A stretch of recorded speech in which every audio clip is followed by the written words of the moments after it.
Continuando con el trabajo de responder preguntas que me han formulado a través de estas plataformas, eh, quiero abordar un poquito en extenso una pregunta que en sí misma encierra un mensaje también. Me han preguntado si es posible que un cristiano que ha caído o una cristiana que ha caído de la gracia del Señor por cualquier razón o motivo, si es posible que pueda realmente volver a levantarse. Esto me ha llevado a mirar con profundidad una respuesta, ya que no es un asunto técnico de decir sí o no, o señalar uno y otro versículo bíblico. Esto nos va a llevar al plano de la reflexión profunda, porque lamentablemente también encontramos una dolorosa realidad de que en el pueblo de Dios también hay muchos y hay muchas que han caído de la gracia del Señor, muchos de los cuales hoy por hoy se encuentran como el hijo pródigo lejos de la casa del Padre. He encontrado una puerta bíblica para entrar en este tema que está en el libro de Proverbios, en el capítulo 24, versículo 16. Se los voy a leer. Dice así: porque 7 veces cae el justo y vuelve a levantarse, mas los impíos caerán en el mal. Quiero compartir todavía otra puerta, ahí mismo en Proverbios, capítulo 18, versículo 10. Torre fuerte es el nombre de Jehová, a él correrá el justo y será levantado. Ciertamente la palabra justo en las escrituras, por alguna razón, a veces nos provee una cierta idea de un hombre o de una mujer piadoso, piadosa, o de una conducta cristiana intachable. La verdad es que la palabra justo, en el estricto rigor del lenguaje hebreo antiguo, indica a una persona que tiene plena conciencia de su necesidad de Dios. Así vamos a encontrar de un personaje que fue hallado justo en medio de una generación o de una civilización de seres humanos injusta, es decir, una sociedad que no tenía conciencia de su necesidad en Dios. Fue el único hallado justo, Noé, antes del gran juicio de Dios que conocemos como el diluvio universal. No dice que Noé era un hombre perfecto. Va a ver usted que después del diluvio hay un episodio que nos muestra la humanidad de Noé. Después del debido proceso obtiene vino y se embriaga Noé. Y en su embriaguez se produce un incidente que termina con una maldición. Justo indica precisamente la condición de un ser humano que tiene conciencia viva de su necesidad en el Dios eterno. Encontramos la expresión de otro varón que no estaba en muy buena situación, pero que es llamado justo. Se dice de él en el Nuevo Testamento el justo Lot.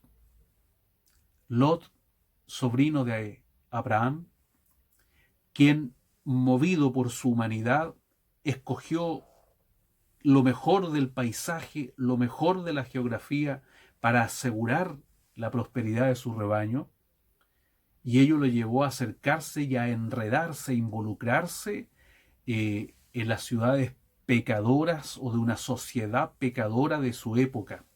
Sodoma, Gomorra, las ciudades de la llanura. La Biblia en el Nuevo Testamento nos dice: el justo Lot afligía su alma. El justo Lot afligía su alma. Búsquelo. Cartas Universales es la pista. El justo Lot, quien afligía su alma. Esto indica precisamente la acción de ser una persona justa. ¿Tenía Lot conciencia de haber cometido errores en su vida? ¿Tenía conciencia de estar en una sociedad perdida, rebelde, de espaldas a Dios? Y tenía conciencia de su profunda necesidad personal de Dios. Por eso también es tratado como el justo Lot.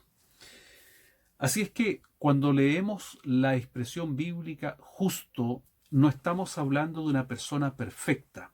Estamos hablando del ser humano que ha nacido de nuevo y que tiene conciencia de su dependencia, de su necesidad de mantener y tener una relación estrecha con su Creador.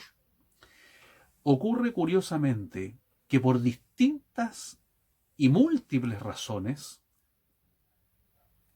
los justos, bajo el concepto que hemos señalado de justo, cometemos errores y muchas veces esos errores o ese error nos lleva a quebrar nuestra relación con Dios y nos lleva a apartarnos de la vida que agrada a Dios. El caso, por supuesto, más conocido, más predicado, más leído, es el que usted ya tiene en la mente, seguro, si está en conexión con el mover del Señor, y es el caso del hijo pródigo. Lucas recoge de manera exclusiva este relato, esta parábola que el Señor pronuncia con el propósito de graficar primero la realidad de Israel como pueblo y también graficar la realidad de muchos creyentes del tiempo de la gracia. El hijo pródigo. No voy a leer todo el pasaje, es largo, pero también es conocido. Básicamente, la historia cuenta de una familia donde hay dos hermanos. Uno de ellos, el menor, por alguna razón que no señala la parábola, toma la extraña determinación y la drástica determinación y la terrible determinación de apartarse de su padre con todo lo que le corresponde por herencia, y podemos evidenciar en la parábola que esta decisión es una mala decisión, porque finalmente lo que lo movió a hacer esto no fue otra cosa sino algún tipo de debilidad pecaminosa, puesto que todo lo que heredó simplemente lo malgastó. No se fue el hijo menor a una provincia apartada para emprender un nuevo negocio, o para tener su propia hacienda, o para formar una familia, o para emprender algún tipo, ¿verdad?, de empresa.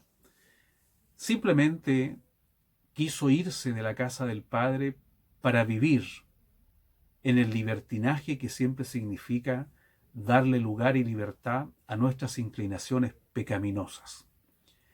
Las consecuencias las conocemos en el relato de la parábola, y esta azote que llegó un momento en que se le acabó todo recurso material, económico, y terminó allegándose por allí en algún lugar de algún campo donde se criaban cerdos, y se ofreció quizás al más terrible de los empleos, sobre todo en esa época, que era apacentar cerdos. No era simplemente estar cerca de los cerdos, sino de apacentarlos, esto es de atenderlos, de lavarlos, limpiarlos, alimentarlos, cuidarlos, responder por ellos. La situación era tan crítica, se volvió tan difícil de este varón, que terminó deseando alimentarse del alimento que consumían los cerdos. Los cerdos, por su naturaleza animal, son una especie animal que tiene una digestión particular y pueden comer prácticamente cualquier alimento. Por lo tanto, sale muy económico darle a los cerdos los desechos, lo que el hombre no va a consumir. A esto se le conoce como algarroba en la parábola. En esta condición, este hombre, este hijo menor de este padre, experimenta, ¿no es cierto?, una bajeza y una desesperación que termina por, afortunadamente, hacerlo reaccionar. No quiero precisamente hacer un sermón sobre la parábola. Quiero llevarlos al terreno de la reflexión. Quiero que guarden en su memoria lo que he dicho hasta aquí a modo de introducción. Finalmente, este varón reacciona. Subraye en su mente o anótelo en algún papel la palabra reacciona. Volviendo en sí, dice el relato de la parábola. Deje eso anotado porque ahora quiero llevarlo al terreno de la reflexión, del análisis. ¿Cómo es posible que un hijo, en este caso el de la parábola, que vive dentro de una familia acomodada, es decir, sin necesidades mayores, con los recursos para suplir las necesidades que existen, con proyecciones de herencia, con proyecciones de administrar los bienes de la familia, ¿cómo es posible que de pronto una persona a la cual calificaríamos de privilegiada en la vida, determina apartarse de todo ello para vivir una vida desordenada? Lo mismo me han planteado algunas veces algunas personas, y en particular quien me ha hecho esta pregunta, si se puede o no levantar el que ha caído.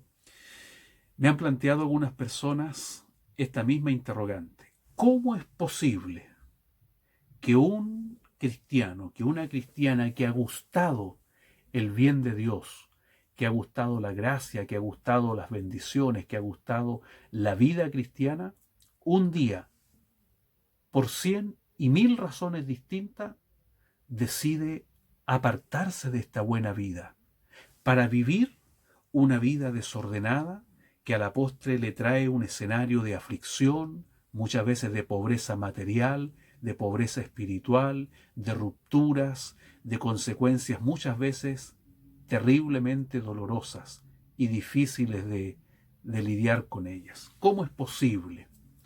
Para responder a esta pregunta tenemos que ir a un área profunda del corazón del ser humano. Nosotros tenemos primero que asumir que somos seres humanos sujetos al error. Aunque cristianos, aunque cristianas, aunque por algún tiempo, a veces años, podemos estar caminando y sirviendo a Dios, insertos en una comunidad cristiana, en una iglesia, nunca vamos a dejar de estar en peligro, de ser confundidos, turbados o de ser impactados por alguna situación que pueda hacernos tambalear o derechamente que nos pueda hacer caer. Nadie está libre. Esto es sumamente importante que lo entiendan los obispos, los pastores, los diáconos, que los entiendan los líderes espirituales, las que son líderes en sus iglesias, las que son maestras, el cristiano antiguo, el nuevo, el joven, el adolescente, el anciano, la anciana. Todo mundo debe entender que nadie está libre de experimentar en algún momento un remesón de la vida cristiana que va a terminar de alguna manera provocándole el riesgo de una caída, o algunos derechamente los va a voltear, los va a hacer caer de la gracia. Las razones que se dan en este sentido para este tipo de situaciones son tan amplias, son tan variadas como el ser humano mismo. Habrá muchas razones, pero solamente es uno el que justifica. Las razones no justifican la caída, pero ayudan a entenderla, ayudan a conocer el terreno por el cual un día tuvimos la desdicha y la desgracia de deslizarnos. Es importante que hagamos un análisis de nosotros mismos y entendamos lo que podemos entender, y lo que no podemos entender tenemos que averiguarlo en la gracia del Señor, consultando al Señor, consultando su palabra, consultando a hermanas y hermanos con mayor experiencia o conocimiento en estas áreas. Pero no tenemos que quedarnos en la ignorancia, porque en la ignorancia reiteramos otra vez el riesgo de volver a caer. Así que razones las hay muchas. Algunas son evidentes y usted, si ha caído o está caído, podrá reconocerlas a primera vista y dar cuenta de aquello. Pero hay otras personas que se han encontrado con una muralla frente a esta pregunta: ¿por qué? ¿Cómo fue posible? ¿En qué momento estuve? Y no encuentran una respuesta, al menos a primera, segunda y tercera vista. Habrá que ir profundo, porque las razones de una caída pueden abarcar también asuntos ocultos, secretos, de la intrincada mente humana, que no han sido nunca abordados y que no han sido nunca reconocidos y que no han sido nunca solucionados. Me refiero particularmente a dos cosas importantes: la herencia genética y los traumas sin resolver. La herencia genética tiene que ver con una alegoría bíblica que el apóstol Pedro señala en una de sus cartas, tarea para la casa. 2 cartas de Pedro, busquen ella, donde Pedro advierte que el adversario, el diablo, anda como un león rugiente buscando a quien devorar. Anda alrededor. Esto en un uso comparativo del reino animal, de este felino por todos conocidos, que en busca de una presa merodea a un rebaño, a veces por muchos días, y a veces lo acompaña incluso en sus desplazamientos por muchos kilómetros. Hay imágenes que muestran a los leones a veces reposando junto a sus posibles presas. Esta es la estrategia del diablo. El diablo da vueltas en nuestro árbol genealógico, buscando la información genética maligna para estimularla. Y una vez estimulada, generar el pecado o generar las condiciones para una caída. Voy a explicar esto con un ejemplo. Quizás sea la experiencia suya también. Un hermano X fue rescatado por el Señor, fue salvado por el Señor cuando era un hombre alcohólico. Lo sacó el Señor de los vicios, lo perdonó, lo transformó, lo hizo una nueva criatura, sirvió 10 años, 20 años al Señor, se casó, 30 años sirviendo fiel al Señor, pero de pronto uno de sus hijos o una de sus hijas cayó también en el alcohol.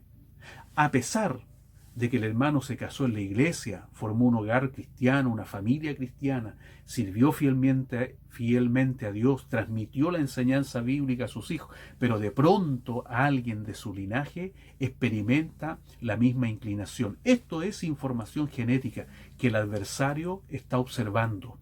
Ocurre la dinámica de que de pronto, si bien este individuo ya no es esclavo del alcohol, el adversario buscará en su descendencia donde cobrarse una suerte de venganza. Entonces llegó la ceremonia, llegó la graduación, llegó la invitación de los amigos de la adolescencia y llegó la prueba, el estímulo: sírvete un traguito.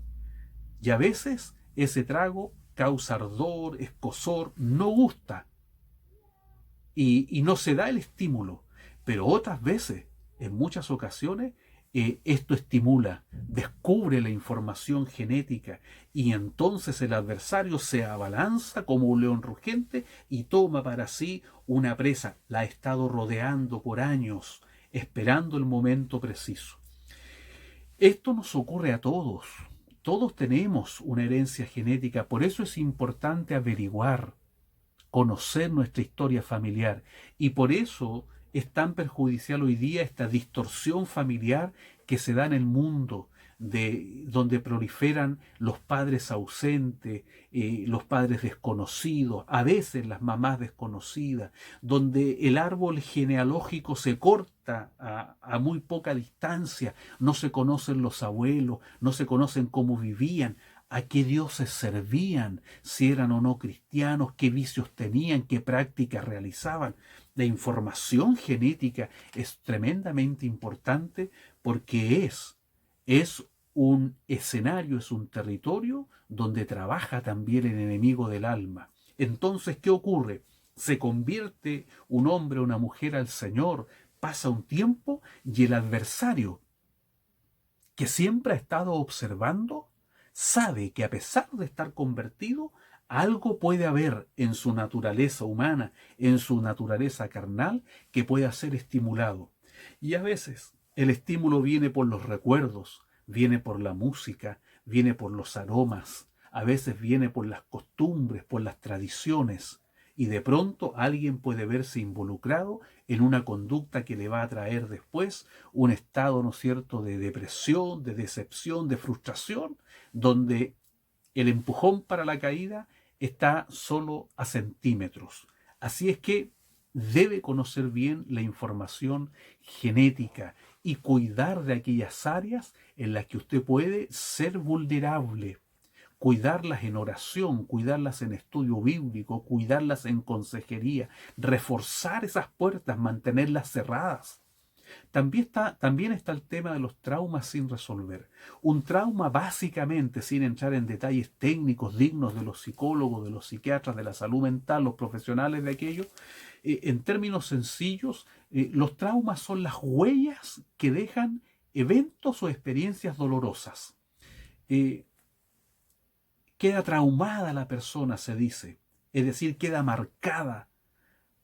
Por poner un ejemplo sencillo, si alguien probablemente en su niñez fue sometido a ciertos apremios a través del miedo, del terror, tan popular, ¿no es cierto?, para nosotros, por lo menos en Chile, cuando se amenazaba a los niños con el cuco, otras veces se amenazaba con echarlos al patio de noche.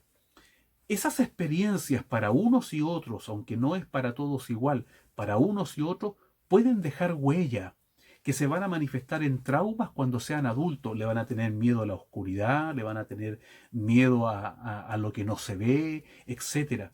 De eso se trata básicamente un trauma, una huella que deja consecuencias.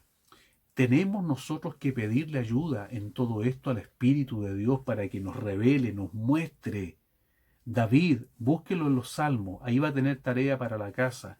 David ora y dice al Señor, líbrame de los pecados que me son ocultos, en referencia a que hay zonas ocultas de nuestros corazones, de nuestras almas, de nuestras mentes, hasta donde nuestra razón no puede llegar, pero sí puede llegar el Espíritu del Señor. Ya lo dice también su palabra, el único que puede escudriñar completa y profundamente el corazón del hombre es el Espíritu de Jehová.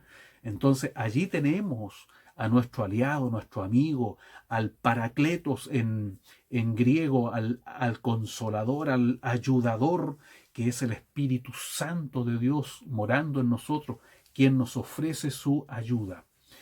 En base a todo esto, se debe iniciar un proceso que nos muestra la parábola. Vamos regresando al hijo pródigo de la Biblia.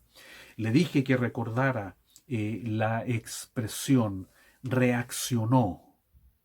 A pesar de su dolorosa situación, reaccionó, volviendo en sí, asumió su realidad, asumió su situación. Cuando él dice, palabras que usted debe recordar muy bien, en la casa de mi padre, hasta el más humilde de los trabajadores tiene un plato de comida digno, tiene un techo, tiene un vestido, y yo que soy el hijo del dueño estoy aquí padeciendo hambre, andrajoso. Él asume su realidad, esta es mi condición, no busca huir. Un gran peligro que yo he visto también en muchas personas que me ha tocado aconsejar y que están lejos del Señor es que lo único que quieren es que pase el dolor. Lo único que quieren es que de aquí a mañana todo esté resuelto. Eso nunca va a ser así. El hijo pródigo primero reaccionó, Se dio cuenta y asumió su realidad.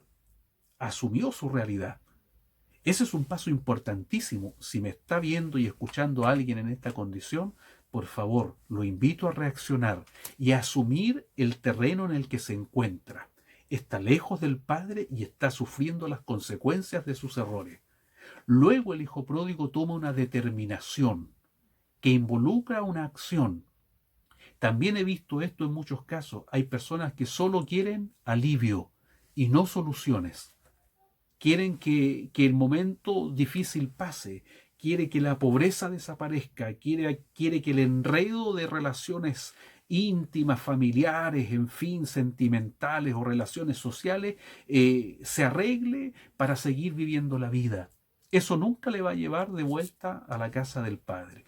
Usted tiene que asumir su realidad, reconocer su territorio, su terreno, el problema en el que está metido, y luego tiene que tomar una determinación con acción. Me levantaré, me levantaré. No fue un ángel a buscarlo, no fue un familiar a buscarlo. Él dijo en medio del barro, al lado de los cerdos, me levantaré y volveré, es decir, voy a recorrer el camino de vuelta a la casa del Padre. Eso indica todo un proceso. No es fácil, es difícil porque batallan contra el hijo pródigo la vergüenza, la frustración, el qué dirán, el dolor de haberse equivocado, la incertidumbre si será o no recibido. Hay varias cosas que se involucran y que batallan en contra de esa acción. Pero vuelvo a repetir, tiene que ser una acción nacida de una firme determinación. No hay camino de regreso al Padre si no se toman acciones duras, fuertes, que causan dolor, que causan estrés, pero que tienen un final feliz. Ese final feliz es el reencuentro con el Padre perdonador, misericordioso, que al verlo de lejos salió, se echó a su brazo, a su cuello, le besó. Para que usted experimente aquello, usted tiene que vivir el proceso de retornar. ¿Se puede o no se puede levantar un caído? Sí, la Biblia lo dice y la práctica también. Cuando Dios levanta, Dios ejerce un proceso de restauración, que no es un proceso de rehabilitación. La rehabilitación, propiamente tal, es un proceso que busca sostener a una persona que está herida, que está quebrada, que está esclavizada, sostenerla en una libertad, aunque estará siempre en el riesgo de volver a su esclavitud, de volver a su estado anterior. Eso es rehabilitar. Pero el Señor en su palabra ofrece restaurar. La restauración tampoco es una reparación. Cuando la vasija se ha quebrado, repararla consiste en juntar los trozos, volver a pegarlos, pero esa acción, aunque se puede embellecer por fuera, involucra que esa vasija no podrá ser utilizada con éxito, porque ya no tiene la misma estructura del principio, porque ya no tiene la misma consistencia, la misma solidez. Por lo tanto, Dios ofrece restauración, y la restauración es el proceso en donde esta vasija es vuelta a barro otra vez, y es moldeada de nuevo y se hace de nuevo. En eso consiste un proceso de restauración. Usted puede ilustrarse en las plataformas, ¿no es cierto? Aquí mismo en YouTube usted puede buscar videos sobre restauración de antigüedades. Se desarma pieza a pieza, se pule, se lija, se buscan las piezas originales, se busca si hay un plano original, se busca toda la información, se hace todo de nuevo, porque la restauración busca un objetivo, que este artefacto, ya sea viejo, acabado, oxidado o quebrado, caído, vuelva a ser como fue en un principio cuando salió de la fábrica, vuelva a ser útil, vuelva a funcionar de manera correcta. Eso es restauración. Eso es lo que el Señor hace con el hijo pródigo. Lo recibe con cariño, lo recibe con misericordia, hace una fiesta, le pone vestido nuevo, le pone un anillo en el dedo, pero luego viene el proceso de volver a formarlo como el hijo que debe ser. Viene el proceso que, entre otros detalles, se va a encontrar con la oposición de un hermano mayor, que también es un personaje digno de análisis, pero que lo vamos a analizar en otra oportunidad. Ahora el mensaje es este: hermano, hermana, si usted, por distintas razones de la vida, ha dejado al Señor, se ha alejado del camino y está por allá, quién sabe, debajo de un enebro, quién sabe por allá en el corral de algunos cerdos, quién sabe en una provincia muy apartada, debo decirles en el amor y en la gracia del Señor, con el respaldo de su palabra, que la acción de volver al reencuentro con su Padre está en su mano. Usted tiene que asumir su realidad, tiene que tomar la determinación y tiene que tomar la acción. Cuando usted se decida a aquello, va a venir sobre usted la fortaleza que usted no tiene, pero que la tiene el Señor.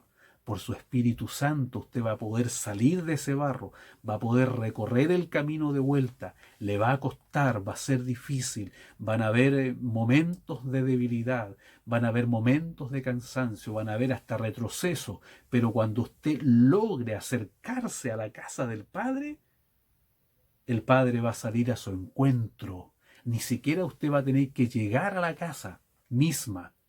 El Padre va a adelantarse, va a salir a buscarlo, va a salir a fortalecerlo para recogerlo y volver a ponerlo en el sitial que un hijo, una hija de Dios merece, restaurado. Ahora bien, muchos hijos pródigos lamentablemente han caído no solo en apartarse, sino que el apartamiento les ha traído también experiencias que han dejado huellas y consecuencias. Las consecuencias no se pueden borrar. Las consecuencias hay que aprender a vivir con ellas, a lidiar con ellas y con humildad asumir que se tiene que vivir con lo que quedó de nuestra triste y lamentable experiencia en la provincia apartada.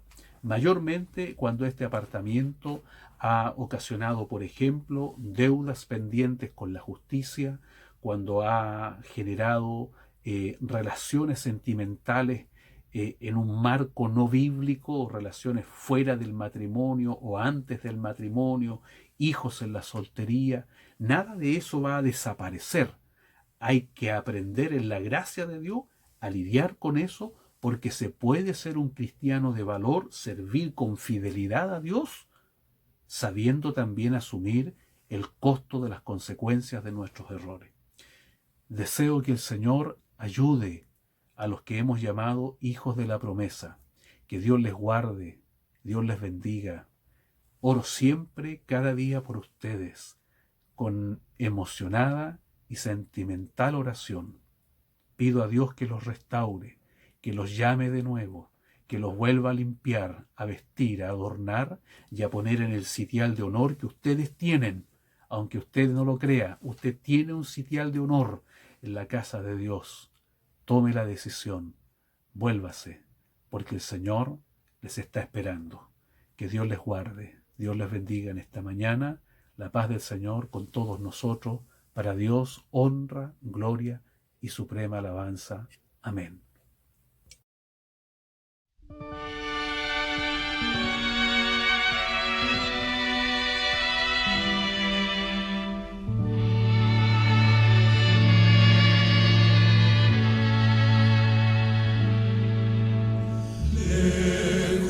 De mi Padre Dios, por Jesús allá.